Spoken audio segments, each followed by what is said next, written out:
안녕하세요. 저는 사연 많은 집안의 맏며느리입니다. 저희 시댁은 다른 곳보다 더 특별한 점이 있는데요. 그건 바로 시모께서 선천적인 청각 장애가 있으시다는 겁니다. 결혼할 때 이 사실을 다 알고 있음에도 불구하고 기꺼이 제가 결혼을 하게 된 이유가 있었어요. 살다 보니 그 이유를 잊고 살았던 때도 많았는데 이번에 정말 충격적인 사건을 통해 다시금 가족의 소중함에 대해 알게 되었습니다.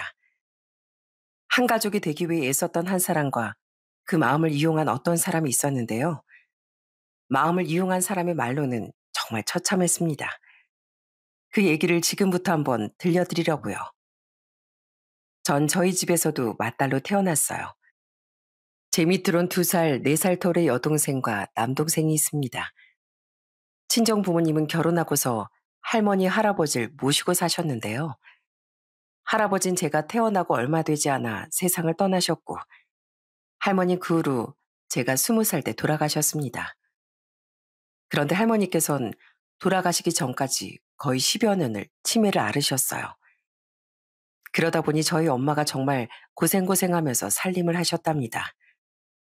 나중에 할머니가 노안으로 떠나시고 난 뒤 엄마가 정말 많이 우셨어요. 전 그런 엄마가 왜 그렇게 슬퍼하시는지 사실 몰랐습니다. 매일같이 사람을 못 알아보고 화만 내던 할머니를 정말 힘들게 엄마가 모셨거든요. 그래서 제가 엄마에게 물어본 적도 있었어요. 엄마, 엄만 할머니 모시면서 힘들지 않았어? 매일 할머니 막 이불에다가 실수하시고 음식 차려줘도 맛없다고 엎어버리고 그랬잖아. 그런데도 할머니가 다시 오셨으면 좋겠다고 그런 생각이 들어? 진수가 엄마한텐 할머니가 엄마의 엄마나 다름없어. 시집오고 아무것도 모르는 막내 며느리 하나부터 열까지 알려준 게 네 할머니잖니. 평생을 막내 며느리 귀하게 여겨주면서 아껴줬는데 그 10년을 고생 못하겠냐? 엄마는 아직도 잘 못해드린 게 계속 생각나. 진수가 너도 나중에 시집가게 되면 꼭 그런 시어머니 만나야 한다. 세상 시어머니는 어쩔 수 없다고 들었지만 이렇게 좋은 시어머니도 있더라고. 그렇게 전 엄마의 말을 들으며 이런 게 정말 가족이구나 하고 생각했습니다. 그러다 제가 20대 후반에 같은 직장 동료의 소개로 저보다 2살 많은 남편을 만나 제 나이 28에 결혼을 하게 되었어요. 사실 결혼을 하기 전부터 남편은 먼저 가정 상황에 대한 걸 다 털어놨습니다. 시부가 남편 3살 때 가족들을 다 버리고 도망가 여지껏 연락이 되지도 않는다는 것과 시모가 선천적으로 청각장애를 가지고 있다는 것까지 솔직히 제게 다 얘기를 하더라고요. 그렇지만 그런 것쯤은 정말 아무것도 아니라고 생각했습니다. 남편은 참 성실하고 마음이 따뜻한 사람이었거든요. 저희 집에 처음 인사 왔을 때도 오히려 가족들은 남편의 얘기를 듣고서 더 그런 남편을 기특해 했습니다. 자네 어머님께서 정말 고생을 많이 하셨겠구만. 자네 얘기 들어보니 우리가 반대할 이유는 없다고 생각하네. 자네 어머니를 모시고 살고 싶다고 했지? 네, 어머니께선 그러지 말라고 하셨지만 사실 장남으로서 그렇게 꼭 하고 싶습니다. 알겠네. 자네 뜻 잘 알겠어. 어머니 모시고 사는 건 자네랑 우리 딸이랑 잘 상의해서 결정하게.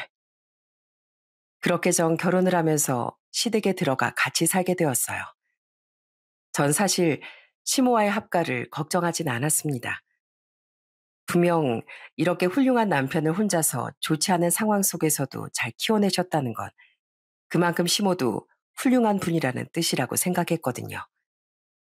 역시나 시댁의 합가에 살다 보니 시모는 정말 좋으신 분이었습니다. 단 한 번도 제가 한 음식에 대해 토를 달아보신 적도 없고 불편해하신 적도 없었어요. 오히려 아침마다 절 위해 간단하게 먹을 수 있는 걸 챙겨주시고 제가 퇴근하기 전에 미리 싹 다 살림도 다 해놓으셔서 제가 아주 할 일이 없게 하시곤 했답니다. 그런 시모에게 늘 전 감사하고 고마운 마음뿐이었는데 시모는 오히려 저에게 더 고마워하시더라고요. 한 번은 밥을 먹고 설거지를 하고 뒤돌아섰는데 시모가 커피를 들고 서 계셨습니다. 그러더니 핸드폰을 저한테 딱 보여주시더군요. 거기엔 시모가 하고 싶었던 말이 쓰여 있더라고요. 고맙다, 며느라. 네 덕에 내 할 일이 많이 줄었어. 고마워. 피곤할 텐데 커피 마시고 힘내. 그런 시모의 문자를 보고서 전 코끝이 찡해졌어요. 항상 그렇게 시모는 저에게 고마워하셨거든요. 그리고 시댁엔 시모뿐 아니라 남편보다 3살 어린 시동생이 있었습니다. 시동생은 결혼할 당시 27살이었고 이제 막 갓 사회생활을 시작한 상황이었어요. 그러면서 다 같이 모여 저녁이면 맥주 한 잔씩을 마시곤 했는데 그때마다 남편과 시동생이 얼마나 힘들게 컸었는지 듣곤 했습니다. 한 번은 어릴 적에 시모가 당한 일들을 얘기해 준 적도 있었죠. 형, 그거 생각나? 엄마 일하는 곳 우리 찾아간 적 있었잖아. 그 건물 청소하는 거 말이야. 거기 갔더니만 엄만 열심히 청소하고 있는데 다른 아줌마들은 가만히 앉아서 쉬고 있었던 거. 아, 맞다, 맞아. 그때 엄마한테 쉬라고 말도 안 해주고 자기들끼리만 쉬면서 일하는 엄마 보면서 키득키득거리고 그랬었잖아. 그거 보면서 우리 참 많이 울었는데. 맞아. 어쩜 그렇게 못된 사람들이 있는지. 제가 그래서 형수님이 저희 엄마한테 잘해주셔서 고맙다고 얘기하잖아요. 저희 엄마가 잘 안 들리시니까 더 조심해 주시고 늘 감사드려요, 형수님. 아니에요. 근데 세상에 그렇게 나쁜 사람들이 있었어요? 진짜 못됐다. 어쩜 그렇게 할 수가 있어? 그래서 어떻게 했어요? 가서 막 화라도 냈어요? 가서 울며 불며 따지고 화내는 바람에 엄마가 거기 청소를 다시 못했어요. 그만둬야 할 사람은 따로 있는데 엄마가 괜히 일 잘려가지고 한동안 힘들었죠 뭐. 전 그런 얘기들을 들으면서 참 세상이 너무 기가 막히고 화가 나는 일투성이라는 걸 또 새롭게 알게 되었네요. 저희야 보고 듣고 말하는 게 자연스러운 일이지만 시모 입장에선 들을 수가 없으니 보고 말하는 것도 조심스러울 수밖에 없었더라고요. 그러다 보니 오해를 사는 일도 종종 있었다고 해요. 하루는 시모가 사우나가 끝났을 때 마감 청소를 하는 일을 한 적이 있었대요. 근데 그때 정말 큰일을 겪은 적도 있었답니다. 형수님, 그게 끝이 아니에요. 전에 엄마가 사우나 청소하시다가 모르고 손님이 들어와가지고 난리가 난 적도 있었어요. 아무리 거기 손님이 엄마를 불러도 듣질 못하고 엄만 손님이 올 시간이 아니니까 생각도 못 하시고 그래서 그 사람이 경찰에 엄마를 신고까지 하셨더라고요. 다행히 오해는 풀렸는데 그때 사건 때문에 엄만 청소일은 아예 안 하셨어요. 진짜 힘드셨겠네요. 어머님도 우리 남편도 그리고 도련님도요. 저희보다 엄마가 많이 힘드셨죠 뭐. 남들은 그런 일 당하면 막 화풀이 하면서 속풀기라도 하지만 엄만 그럴 수도 없었으니까 더 답답하셨을 거예요. 혼자서 애 둘 키우는 거 그냥 평범한 사람도 힘든데 엄만 귀도 안 들리셨으니 진짜 고생하면서 저희 키우셨어요. 그러면서 씁쓸한 웃음을 짓는 시동생을 보니 참 마음이 아팠습니다. 저 역시 그런 시모가 정말 대단하다고 느껴졌어요. 그러면서 전 시모와 더 가깝게 지내고 싶다는 생각을 많이 했습니다. 그러다 보니 전 매일같이 시모와 조금이라도 얘기를 해보려고 정말 많이 노력을 했죠. 그렇지만 글로 쓰거나 문자로 소통하는 건 어느 정도 한계가 있을 수밖에 없더라고요. 왠지 시모도 제가 불편해하는 것 같아 잘 말을 안 하시려고 하는 게 보이니 이대로는 안 되겠다는 생각이 들었습니다. 그래서 결혼하고서 얼마 지나지 않아 전 남편에게 한 가지 제안을 하게 되었어요. 여보, 나 수화 배워보고 싶은데 어떻게 배워야 돼? 그런 건 어디서 배울 수 있어? 수화? 갑자기 무슨 수화? 엄마 때문에 그래? 괜찮아. 문자로 쓰면서 대화해도 되니까 괜찮아. 당신 일도 하고 바쁘잖아. 아니야. 나 어머님이랑 꼭 수화로 대화하고 싶어서 그래. 어머님 얼마나 하고 싶은 말이 많으시겠어. 근데 당신도 바쁘고 도련님도 바쁘니까 내가 한번 배워볼게. 당신이 매일매일 하나씩 알려주면 되잖아. 그리고 짜잔! 나 벌써 이렇게 책도 사왔는데 책 보면서 차근차근 배우다 보면 나도 당신처럼 수화 잘할 수 있지 않을까? 여보, 언제 이런 것까지 다 준비했어? 알았어. 내가 당신 매일 수화 알려줄게. 그렇게 전 남편의 도움을 받으며 수화를 공부하게 되었습니다. 정말 열심히 찾아보고 연습하고 매일같이 아침 저녁으로 남편이랑 수화 연습을 하면서 그렇게 노력을 했어요. 그리고 어느 날 아침 일어나서 거실로 나오는 시모를 보며 전 활짝 웃으며 수화로 인사를 했습니다. 안녕히 주무셨어요? 정말 간단한 인사였음에도 시모는 제 수화를 보자마자 저에게 달려와 꽉 안아주셨어요. 그러더니 눈물을 펑펑 쏟으셨답니다. 그날 저도 시모도 그리고 저희 모습을 본 남편과 시동생도 아침부터 얼마나 울었는지 모릅니다. 쉬는 날이 아니었다면 진짜 직장에서 다들 뭔 일이 있었나 했을 정도로 참 많이 울었어요. 시모는 내내 저에게 고마워하셨답니다. 얼마나 기쁘셨는지 수화를 하는 시모의 손동작이 참 활기가 돋았어요. 고맙다, 며느라. 고마워. 그날 이후로 전 시모와 점점 더 가까워졌습니다. 처음엔 저에게 무척이나 조심스러워 하셨던 시모는 어느 날부턴 저와 둘이 앉아서도 소소한 일상 얘기를 자연스럽게 하실 정도로 많이 편해졌어요. 저도 처음엔 남편에게 수화를 배웠지만 시모와 대화를 하면서도 수화 실력이 정말 많이 늘었어요. 그렇게 저희가 진정한 가족이 되어가고 있었죠. 그러던 어느 날 제가 결혼하고 7년쯤 지나고서 첫째 아이를 임신하고 5개월이 됐을 때였어요. 그때 갑자기 시모께서 숨을 쉬기가 힘들다며 병원에 실려가셨던 적이 있었습니다. 그리고서 병원에서 진단을 받게 됐는데 시모는 말기 심부전이셨어요. 이미 심장이 제 기능을 제대로 못하다 보니 심장 보조 장치를 달아야만 했죠. 그 소식을 듣고서 다들 얼마나 울었는지 모릅니다. 특히나 남편과 시동생은 엄청나게 자책을 하더라고요. 그렇게 급하게 시모는 심장 보조 장치 수술을 받게 되셨고 한동안 시모는 밖에 나가기도 힘든 상태가 되셨어요. 워낙 젊으셨을 때 고생을 많이 하시다 보니 몸 이곳저곳이 많이 안 좋으셨는데 거기다 심장까지 나빠지니까 정말 많이 힘들어 하셨죠. 그때 저와 남편도 옆에서 시모 곁을 지키며 어떻게든 이겨내실 수 있도록 도와드렸지만 그 누구보다 정성을 다했던 건 바로 시동생이었어요. 시동생은 회사를 그만두면서까지 시모를 정말 지극정성으로 모셨습니다. 그때 시동생이 한 일을 생각해보면 어떻게 저렇게까지 할 수 있을까 싶을 정도로 참 둘도 없는 효자였죠. 수술을 하고 나서 입원했을 때 매일같이 시모의 손발, 얼굴을 깨끗한 물수건으로 닦아줬던 것도 바로 시동생이었고요. 오죽했으면 같이 입원했던 다른 환자분들도 다들 부럽다고 얘기할 정도였다니까요.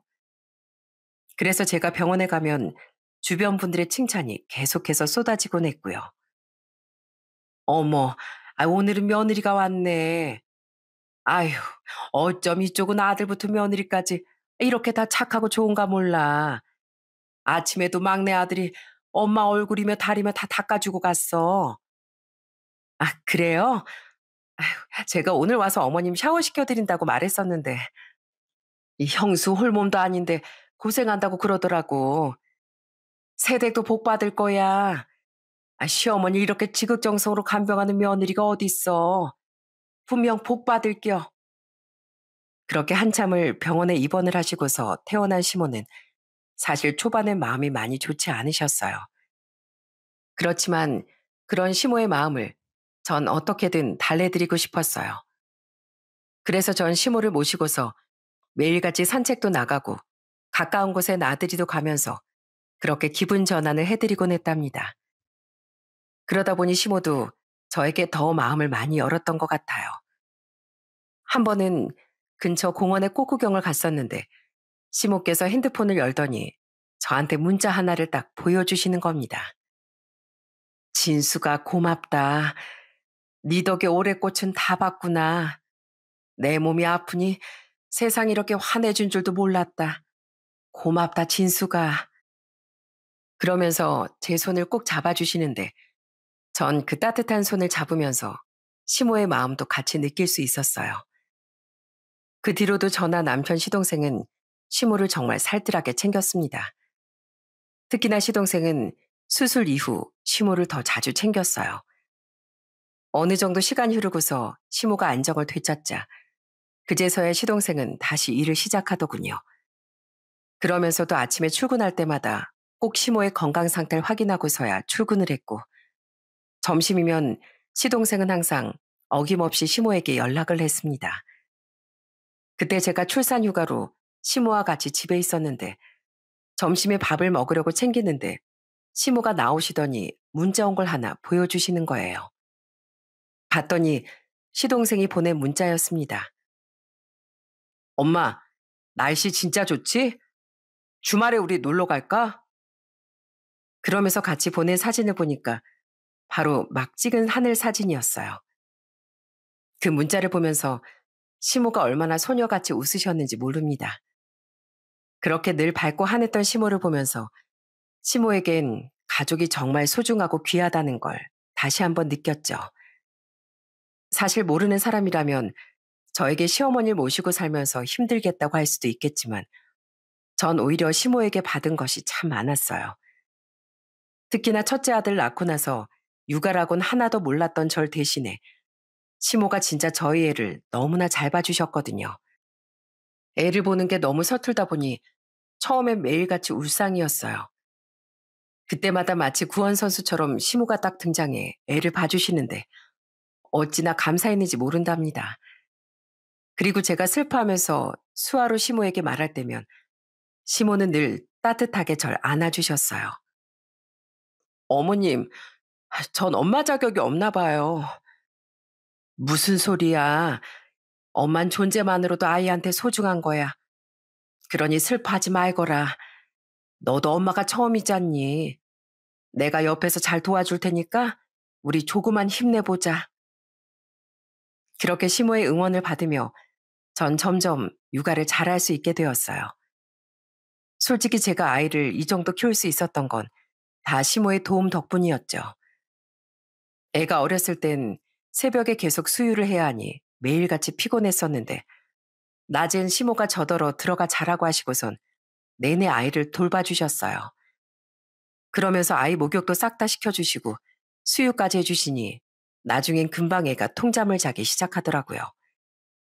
애가 잠을 잘 자니까 낮에도 순하고 칭얼거리지도 않고 너무 편하고 좋았습니다. 하루는 제가 육아하다가 진짜 놀랐던 적이 있었어요. 정말 남편 출근한 것도 못 보고 너무 피곤해 아침에 늦잠을 잔 거예요. 눈을 떠보니 벌써 9시가 지나 있어 진짜 화들짝 놀라 일어나게 되더라고요. 그리고선 바로 거실로 나갔는데 시모가 밥상을 딱 차려놓으신 거 있죠? 제가 깜짝 놀라하니까 시모는 아이를 포대기로 엎고서 집안일을 하시며 수화로 저에게 얘기를 하셨답니다. 오늘 네 생일이잖니. 생일 축하한다. 어머님, 이걸 어머님이 다 차리신 거예요? 많이 못했어. 얼른 앉아서 먹어. 너 갈비찜 좋아하지? 맛있을지 모르겠구나. 그날은 저도 깜빡 잊고 있었던 제 생일이었어요. 육아하느라 정말 정신없이 하루하루를 보냈었는데 시모께서 제 생일을 놓치지 않고 다 챙겨주신 거였어요. 아침부터 정성으로 끓여진 미역국을 먹으며 전 얼마나 눈물을 흘렸는지 모릅니다. 시모는 그런 절 보면서 그저 어깨를 토닥토닥 두드려 주시기만 했죠. 아이를 낳고 보니 저는 부모의 마음이라는 게 어떤 건지 더 실감할 수 있었답니다. 그리고 시모께서 얼마나 힘들고 어렵게 자식들을 키워왔을까 하는 생각이 들더라고요. 이렇게 저도 힘든 육아를 시몬 혼자서 얼마나 애썼을까 싶어 눈물이 핑 돌기도 했고요. 그렇게 첫째 아이를 낳고 나서부턴 정신없이 육아를 하다 보니 웃을 날도 많아지고 그러면서 시모의 건강도 많이 좋아지셨어요. 그리고 남편과 시동생도 그런 모습들을 보며 행복하게 그렇게 한 집에서 다섯 식구가 잘 살고 있었답니다. 그러다 시동생이 40대 초반이 되었을 때 결혼을 하게 되었어요. 솔직히 저희 시동생 얼굴도 반반하고 거기다가 키도 크고 성격도 좋을 뿐더러 직업도 나쁘지 않았거든요. 그렇지만 아무래도 시모의 몸이 좋지 않다 보니 시동생은 결혼할 생각을 전혀 하지 않았었거든요. 그런 시동생이 갑자기 결혼을 한다고 해서 놀랐는데 딱 동서를 보자마자 결혼을 결심하게 된 이유를 알게 되었습니다. 처음 인사 올 때부터 동서는 엄청 시모에게 잘하려고 노력하더라고요. 어머님, 안녕하세요. 전 이유정이라고 합니다. 이거 어머님 좋아하실 것 같아서 준비했어요. 그러면서 동서는 좋은 브랜드 화장품을 시모에게 선물로 주고 옆에 앉아 문자로 얘기도 계속해서 주고받으며 정말 살뜰하게 잘했어요. 그렇게 첫인사라고서 동서가 가니 저와 남편이 시동생을 붙잡고 물었어요. 인구가, 너 저렇게 싹싹한 여자를 만났어? 보아하니까 엄마 귀에 안 들리는 것까지 다 아는 것 같은데 진짜 너 괜찮은 여자 만났구나. 그러게요. 도련이 왜 결혼하겠다고 했나 봤더니 너무 괜찮은 사람 같은데요? 나도 사실 우리 집 상황도 그렇고 결혼하긴 좀 어렵겠다 해서 거절했었는데요. 자기가 어떻게든 엄마 모시고 살겠다고 잘하겠다고 해서 그래서 저 결혼 결심한 거예요. 이렇게 와서 잘하는 거 보니까 제가 잘한 선택인 것 같네요.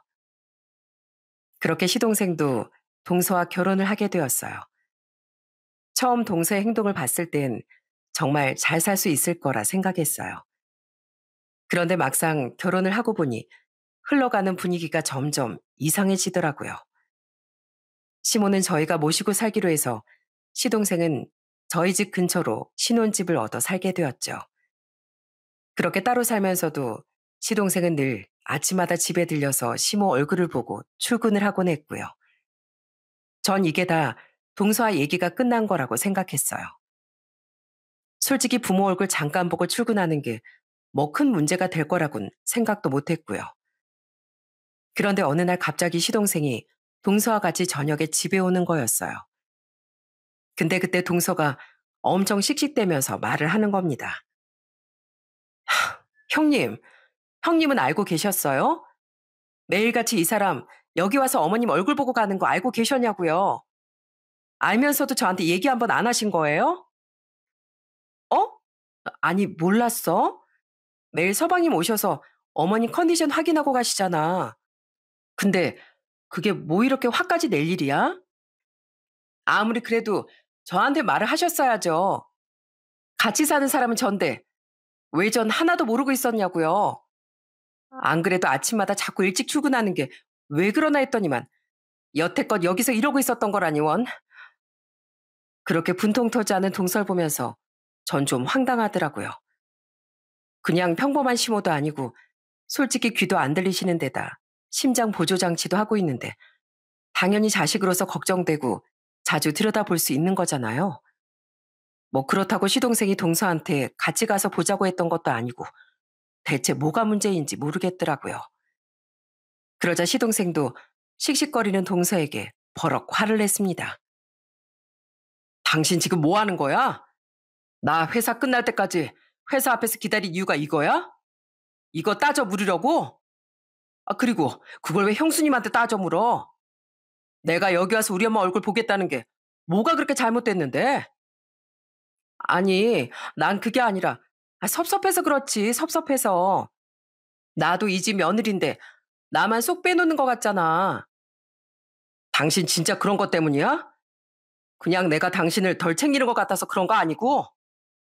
아이, 무슨 소리야. 그런 거 아니라니까. 그렇게 둘이서 투닥거리고 있으니 중간에서 시모는 무슨 일인지 바로 알 수가 없으니 안절부절 못하시고 내내 시동생과 동서 눈치만 보시더라고요. 그 모습을 보면서 얼마나 속이 터지던지 더는 안 되겠다 싶어 시동생과 동서에게 얼른 가라고 등을 떠밀었습니다. 아유, 두 사람 싸우려거든 나가서 싸워요. 어머님 지금 걱정하시는 거 안 보여요? 아니, 둘이서 해결할 일을 왜 여기서 대체 이러는 거야? 아, 얼른 나가요, 나가. 어머님한테 제가 잘 얘기할 테니까 나가라고요. 그렇게 두 사람을 내쫓고서 전 시모에게 어찌된 일인지 차근차근 설명해 드렸어요. 시모는 큰일이 아니라 천만다행이라고 하시면서도 여전히 걱정을 하시는 것 같았죠. 사실 만약 시동생이 동서에게 잘 못하면서 시모만 챙겼다면 좀 섭섭할 수도 있었겠죠. 그렇지만 시동생은 정말 동서에게도 최선을 다했습니다.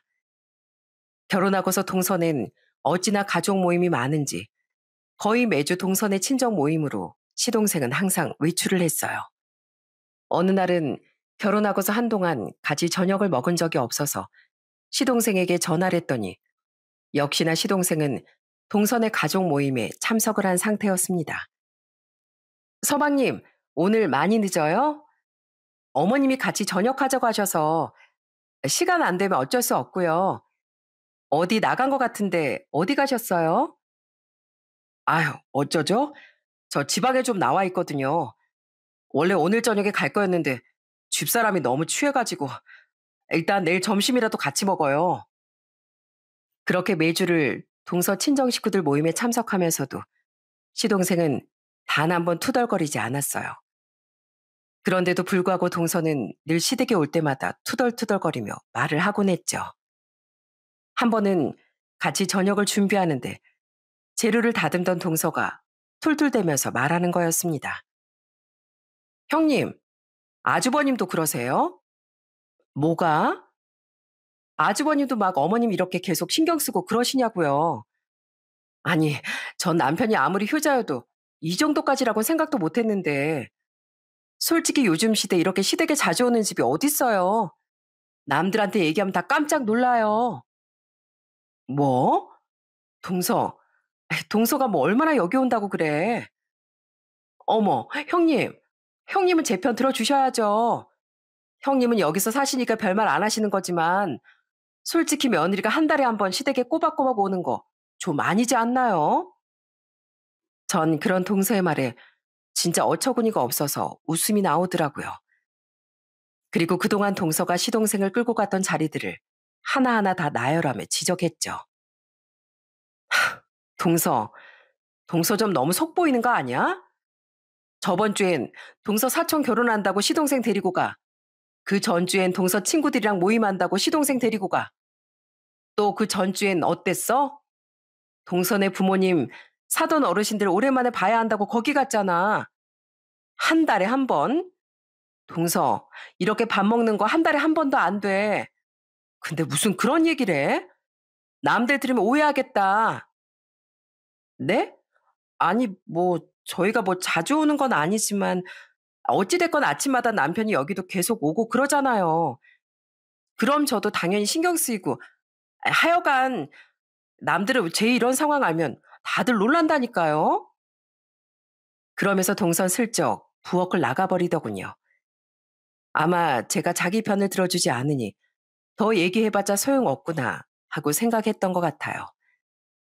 그러다 시동생이 결혼하고서 2년쯤 되고서 시모의 심장 보조장치 교체를 하게 되었어요. 이게 어느 정도 수명이 있다 보니 시간이 지나면 또 교체를 해줘야 하더라고요. 그래서 교체를 하게 됐는데 그때도 당연히 남편과 시동생이 번갈아 가면서 시모에 간병을 했답니다. 그런데 그것 때문에도 아주 난리가 아니었어요. 한 번은 시모가 입원한 병원에 갔는데 시동생이 어두운 표정으로 병원에 온 거였습니다. 아니, 서방님, 왜 이렇게 표정이 안 좋아요? 혹시 무슨 일 있었어요? 그게 제 아내 때문에요. 네? 동서가 또 왜요? 또 싸웠어요? 여기 오는 것 때문에 아주 난리예요, 난리. 굳이 꼭 간병하러 가야 되냐면서. 형이랑 형수님도 있는데 왜 저까지 가서 간병하냐면서 난리잖아요. 아, 대체 언제까지 이런 걸로 싸워야 하는지 모르겠어요. 분명 잘하겠다고 했던 사람이었는데. 그런데 이 일이 있고부터 얼마 후 놀라운 소식이 들려왔습니다. 그건 바로 동서가 임신을 했다는 거였어요. 시동생은 동서가 임신을 하고서 몸 상태가 좋지 않아 그렇게 까칠하게 굴었던 것 같다며 저에게 기쁜 소식을 전해주더라고요. 전 하지만 그때 동서의 태도가 굳이 임신 때문에 그런 거라고 생각이 안 들었어요. 왠지 타이밍 좋게 임신을 한 것뿐이지 동서의 질투는 그게 끝이 아닐 거라고 생각했죠. 시모는 이런 상황을 모르시니 동서의 임신 소식을 듣고서 누구보다 기뻐하셨어요. 동서에게 큰 축하 선물로 용돈도 챙겨주시면서 그렇게 축하를 해주셨답니다. 그런데 동서가 임신을 하고 나서부턴 좀 노골적으로 시모를 무시하기 시작하더군요. 하루는 같이 밥을 먹는데 그날 시모가 좋아하는 등갈비찜이 있었습니다. 시동생이 옆에서 살을 발라주면서 시모 앞쪽으로 놓아주는데 동서가 갑자기 그걸 쏙쏙 골라서 먹는 거예요. 어머, 맛있네. 형님, 등갈비 엄청 맛있어요. 살도 야들야들 부드럽고 맛있네요. 양념도 어쩜 이렇게 딱 알맞겠는지 정말 너무 맛있어요.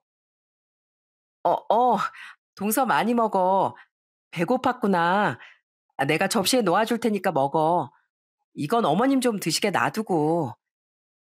에이, 왜요? 먼저 가져와서 먹는 사람이 임자지.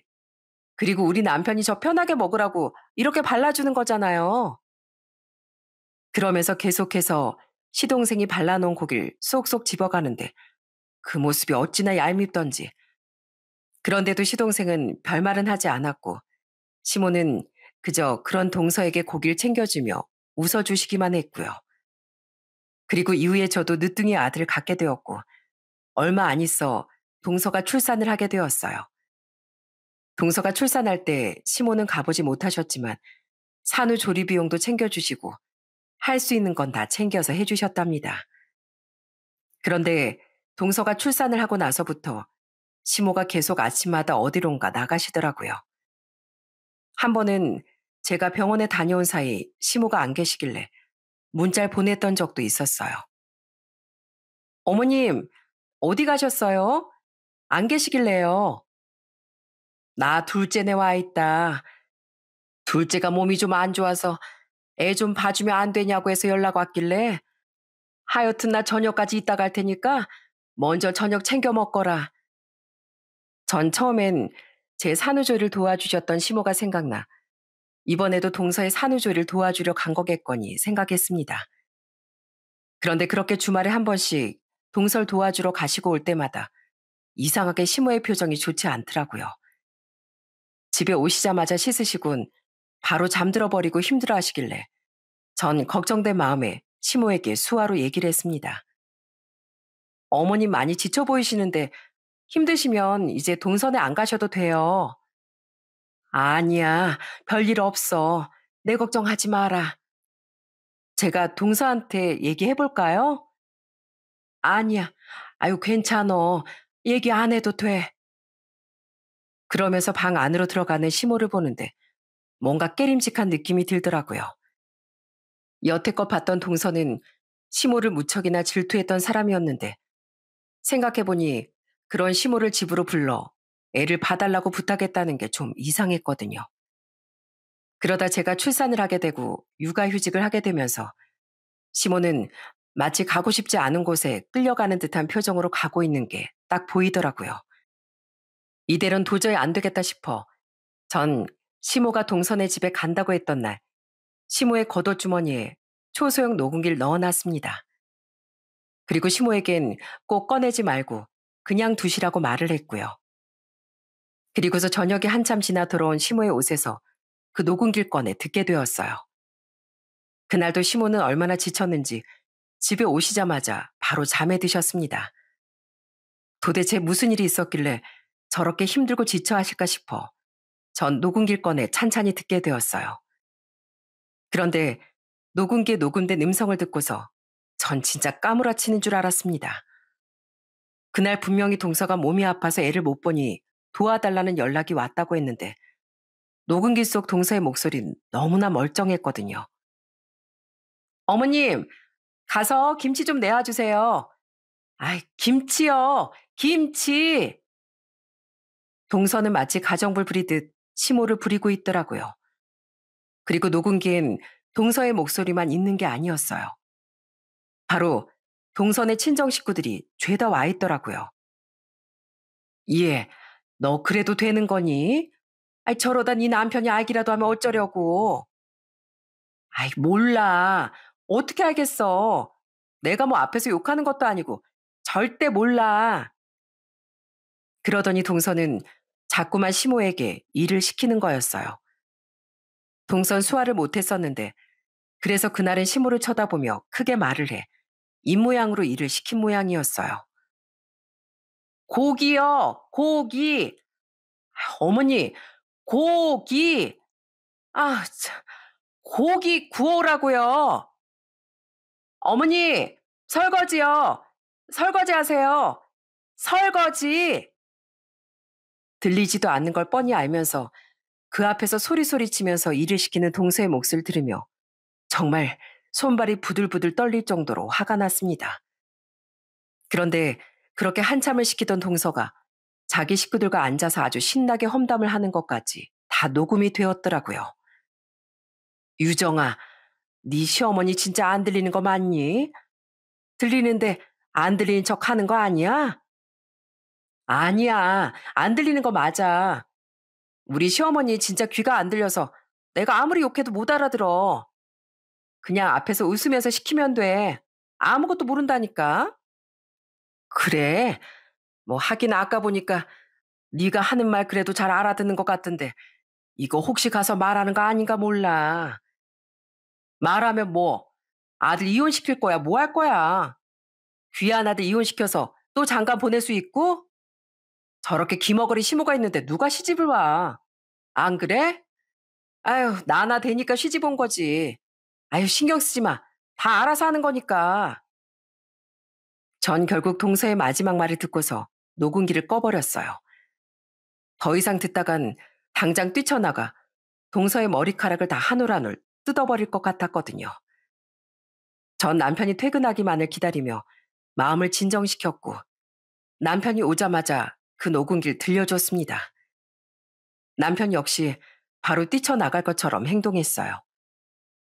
그렇지만 바로 저희가 나가버리면 시모가 걱정할 게 뻔했기 때문에 함부로 행동할 수 없었죠. 그리고 그 다음날 저와 남편은 시동생네로 향했어요. 그리고 초인종을 눌렀습니다. 그랬더니 안에서 동서가 깜짝 놀라 문을 열더라고요. 어? 형님, 아주버님, 이 시간에 어쩐 일이세요? 서방님 안에 있지? 동서 좀 와봐. 할 말 있으니까. 네? 무슨 할 말이요?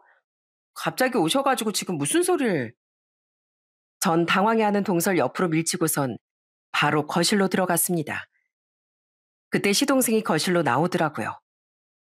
그런 시동생을 보면서 남편은 부들부들 손을 떨며 녹음기를 틀었습니다. 녹음기에서 어제 있었던 그 일들이 고스란히 들려왔어요. 그러자 동서는 무척이나 당황해하면서 그 녹음기를 어떻게든 뺏으려고 들었죠. 그런데 그때 시동생이 그런 동서를 바닥으로 내팽겨 쳤어요. 아! 여보, 이게 뭐 하는 짓이야? 당신, 당신 지금껏 우리 엄마한테 이렇게 했던 거야? 진짜 이게 다 사실이야? 어? 어제 엄마 맛있는 거 드시게 하고 싶어서 불렀다며? 근데, 근데 이게 다 무슨 소리야? 얘기해봐. 당장 얘기해보라고. 아니, 그게 아니라, 여보, 그게 아니라. 전 끝까지 변명하려는 동서에게 소리를 쳤습니다. 그게 아니게 뭐가 아니야? 안 그래도 내가 이상했어. 동선의 집에만 갔다 오면 어머님 바로 쓰러져 잠들기만 하시고 아침에도 피곤해서 제대로 일어나지도 못하시고 어떻게 어머님한테 그럴 수가 있어? 안 그래도 심장 보조장치 달아서 무리하시면 안 되는데 어떻게 뻔히 그걸 알면서도 그럴 수가 있냐고. 형님, 그게 아니라요. 그냥 어머님이 도와주신다고 해서. 거짓말 하지 마. 동서 아프다며? 이거 문자. 어머님이 동서 아프다고 해서 갔다 오겠다고 한 거 안 보여? 그런데 어디서 그런 거짓말을 해? 결국 동선 제가 보여준 문자를 보고서야 입을 다물더라고요. 알고 보니 시동생에겐 시모를 모시고서 대접한다며 말을 했던 거였고, 그동안 시모가 스스로 찾아온 거라 얘기를 했더라고요. 당신 이게 뭐야? 지금까지 그럼 나한테 거짓말했던 거야? 당신이 분명 그랬잖아. 엄마가 집에 와서 애 보고 싶어 한다고. 자기가 못 가니까 그냥 어머님 보고 근처니까 오시라고 했다고. 그랬었잖아. 근데 지금 이게 뭐냐고. 그게 그러니까 사실대로 사실대로 똑바로 말 못해? 뭐냐고 대체? 진짜 우리 엄마를 일부러 불러서 부려먹은 거야? 어? 지금까지 그랬던 거냐고. 여보, 여보 미안해. 어? 내가 정말 잘못했어. 모든 사실이 밝혀지자 시동생은 분노를 참지 못했습니다. 당신이 어떻게, 네가 어떻게 우리 엄마한테 그렇게 해? 이게 네가 잘한다는 거야? 이게 네가 평생 우리 엄마한테 잘하겠다고 했던 거냐고. 여보, 그게 아니라 난 그냥 난 그냥 당신이 나 말고 어머니만 너무 신경 쓰는 것 같아서. 그래서 근데 진짜 어머님 골탕 먹이려고 그런 거 아니야. 어? 뭐 일부러 그런 거 아니었어. 그럼 그 아픈 엄마를 이렇게 왜 부려먹었는데? 긴 말할 필요 없어. 당장 여기서 나가. 당장 여기서 꺼지라고. 당신 같은 사람이랑은 한순간도 같은 공간에 있을 수 없어. 당장 꺼져. 여보, 내가 잘못했어. 내가 다 잘못했어. 어? 우리 아이도 있잖아. 이제 태어난 애도 있는데 그러면 어떡해. 내가 정말 잘못했어. 나 한 번만 용서해줘. 네 발로 나갈래? 내가 끌어내 줄까? 좋은 말로 할 때 나가. 결국 동서는 시동생의 손에 이끌려 나가게 됐습니다. 문을 닫은 시동생의 얼굴은 당장이라도 터질 것처럼 빨갛게 변했고 두 눈엔 눈물이 그렁그렁 맺혀 있더라고요. 전 그 모습을 보면서 아무런 말도 하지 못했습니다. 시동생은 저와 남편에게 무릎을 꿇고 사과를 하기 시작했어요. 형수님, 형, 정말 미안해. 다 내 잘못이야. 난 아내가 진짜 엄마한테 잘하는 줄 알고 아내 말만 믿었어. 엄마도 다 알면서도 나한테 얘기도 못했을 텐데 내가 너무 멍청했어. 내가 바보 같았어. 정말 미안해. 그러면서 시동생이 엉엉 우는데 참 마음이 찢어질 것 같더군요. 그렇게 그날의 사건 이후 시동생은 동서에게 이혼장을 보냈습니다. 동선 절대로 이혼할 수 없다며 계속해서 매달렸습니다. 그렇지만 시동생은 냉정했죠. 솔직히 누가 저런 일까지 있었는데 용서를 해주겠나요? 다른 사람도 아니고 아픈 엄마를 그렇게 무시하고 부려먹었는데 용서할 사람은 없을 거라고 생각합니다. 그렇게 시동생이 냉정하니 동선 저한테까지도 찾아왔더라고요. 무슨 생각으로 절 찾아온 건지 하루는 밖에 외출을 했다가 돌아오니 집 앞에 동서가 서 있더군요. 처음엔 해코지라도 하려고 그러나 하는 생각이 들었습니다. 그런데 동선 절 보자마자 바로 바닥에 고개를 숙이더니 제 팔을 잡고 엄청 부탁을 하더라고요. 뭐야, 여기가 어디라고 와? 설마 어머님 본 거 아니지? 안 봤어요, 형님. 저 형님 보러 왔어요. 형님이 저 좀 도와주시면 안 될까요? 저, 저희 남편 없으면 못 살아요. 네? 아시잖아요. 이번 결혼도 제가 억지로 매달리고 매달려서 하게 된 거. 그렇게 저 고생하면서 결혼했는데 이제 애까지 낳았는데 이럴 수는 없어요. 형님이 얘기 좀 잘해주시면 안 될까요? 다시 한 번만 생각해 보라고 그렇게 얘기 좀 해주시면 안 되겠어요? 네? 진짜 양심도 없다 정말. 그렇게 몰래 뒤에서 사람 못 살게 그러놓고선 어떻게 이렇게 뻔뻔하게 용서해달라는 말을 할 수가 있어? 용서? 나 동서 용서 못해. 내가 어떻게 동서를 용서해? 절대 못한다고. 그러니까 여기 다신 찾아오지 마. 동서가 지금까지 한 걸 생각해야지. 형님, 제발요. 제가 이렇게 부탁드릴게요. 저 절대로 그렇게 못 살아요. 저희 남편 한 번만 딱 설득해 주세요. 제가 그렇게만 해주시면 평생 어머님 제가 모실게요. 제가 모시고 살게요. 퍽이나, 퍽이나 동서가 어머님 잘도 보시겠다. 남들 눈 피해서 그렇게 못살게 굴었으면서 그 말이 말 같다고 생각하니? 보니까 아직도 반성 하나 안 하는 모양인데 넌 평생 그렇게 벌 받으면서 살아. 그렇게 전 애원하는 동서의 손을 뿌리쳐 버렸습니다. 그 뒤로도 여러 번 절 찾아왔지만 그때마다 전 냉정하게 거절을 했어요. 결국 시동생은 소송으로 이혼을 하게 됐습니다. 당연히 동서에게 유책 사유가 있었으니 이혼 결정이 내려지게 되었죠. 그리고 참 웃긴 게 뭔지 아세요? 동서가 글쎄 자기 아들 키우는 걸 포기했다는 거였어요. 그렇게 자식까지 낳았으니 결혼을 유지해야 한다고 주장하던 동서는 이혼이 성립되자마자 애를 시동생에게 보내왔더라고요. 참 웃기지 않나요? 결국 아이와 시동생은 다시 저희 집으로 들어와 다 같이 살고 있습니다. 원래 시동생이 살던 방에 같이 지내고 있고 곧 큰 집으로 이사를 갈 계획이에요. 사실 시모에겐 모든 사실을 말을 해야 하나 말아야 하나 저나 남편이나 시동생 모두 고민이 참 많았습니다. 그렇지만 알아야 할 건 알아야 한다고 생각했기에 모든 사실을 얘기해드렸어요. 그랬더니 시모도 이미 어느 정도 눈치를 채고 계셨더라고요. 그러면서 저한테 수화로 물으셨습니다. 인국인 괜찮니? 걔가 한 말 듣고 다들 충격받았겠구나. 아휴, 미안하다.